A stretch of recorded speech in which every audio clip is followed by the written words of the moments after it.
2 Kings chapter 5, Naaman is healed. Now Naaman, commander of the army, was considered a great man of his king, and he was highly respected because through Naaman the Lord had given victory to Aram. He also was a man of courage, but he was a leper. The Arameans, the Syrians, had gone out in bands as raiders and had taken captive a little girl from the land of Israel, and she waited on Naaman's wife as a servant.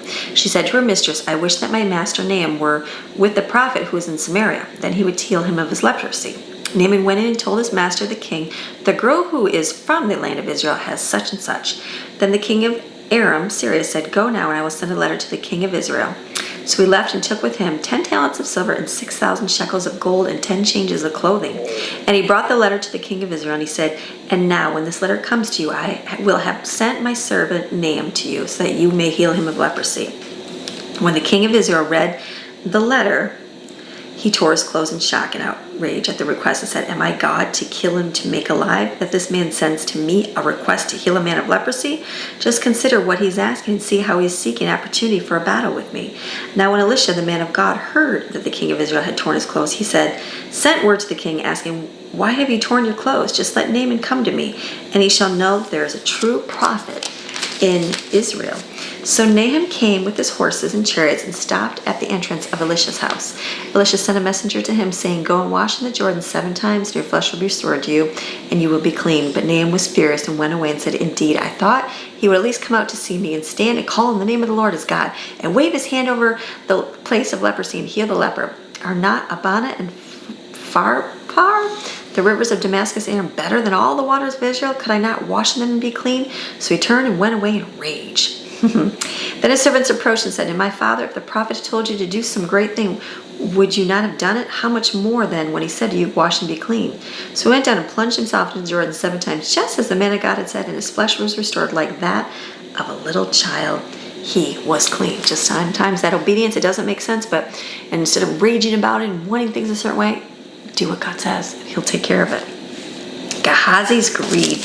Then Naaman returned to the man of God, he and all the people in his group, and stood before him. And he said, "Behold, I know that there is no God in all the earth except in Israel. So now accept a blessing and gift from your servant." But Elisha said, "As the Lord lives, before whom I stand, I will accept nothing." He urged him to take it, but Elisha refused. Naaman said, "If not, then please let your servant be given a load of earth for a team of mules. For from this day on, your servant will no longer offer a burnt offering nor a sacrifice to other gods, but only to the Lord, the God of Israel. In this matter, may the Lord pardon your servant when my master the king goes into the house of his god Rimmon to worship there. And he leans on my hand, and I bow in the house of Rimmon. When I bow down in the house of Rimmon, may the Lord pardon your servant in the matter of attending the king when he worships." Elisha said, "Go in peace." So Naaman departed, and it was a good distance away from him. When Gehazi, the servant of Elisha, the man of God, said, "My master has spared this Naaman the Aramean by not accepting from him what he brought. As the Lord lives, I will run after him and get something from him." So Gehazi pursued Naaman. When Naaman saw someone running after him, he got down from the chariot to meet him and said, "Is it all well?"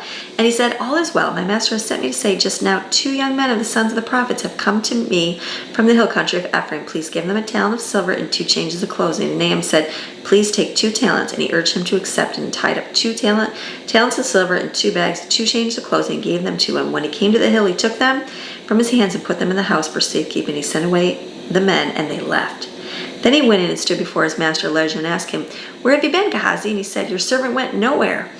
Elisha said to him, "Did my heart not go with you when the man turned away from his chariot to meet you? Is it in proper time to accept money and clothing and olive orchards and vineyards and sheep and oxen and male and female servants?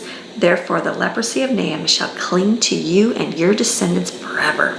So Gehazi departed from his presence, a leper as white as snow. And I've got in here, worldliness. It says, Nahum in gratitude urged Elisha to receive a gift, but Elisha steadfastly refused. The prophet wanted the new convert to understand clearly that the God of Israel cannot be bribed. His gifts are bestowed because of his gracious heart, and Gehazi's sin was serious. It involved covetousness, lying, misrepresentation of the prophet, and more importantly, brought disgrace in the name of the God of Israel. Gehazi was acting in his own self-interest rather than for the cause of God. When we choose according to our values of unregenerate men, we are worldly and damaging the interests of God's kingdom. Isn't that so very true? And it said, "Did my heart not go with you?" The use of this term heart suggests not only Elisha's knowledge, but also the strong feelings for Gehazi. And that's so bad. So it's like this powerful man comes with pride and expectation, but God heals him through something so simple, washing in the water, right? And that healing comes through humility. It's a reminder that sometimes the breakthrough is as simple as doing what God asked. But then you've got Gehazi being greedful, and now he's got the leprosy. So that, you don't want greed. No greed. Don't always. Humility is such an important thing to pray for. Like if you could pray for anything you want, wisdom's great. Pray for to be humble. Pray for humility in all things in life. God can work a whole lot with that. He can work a whole lot with that. So, all right. Have a beautiful day. I'll see you tomorrow.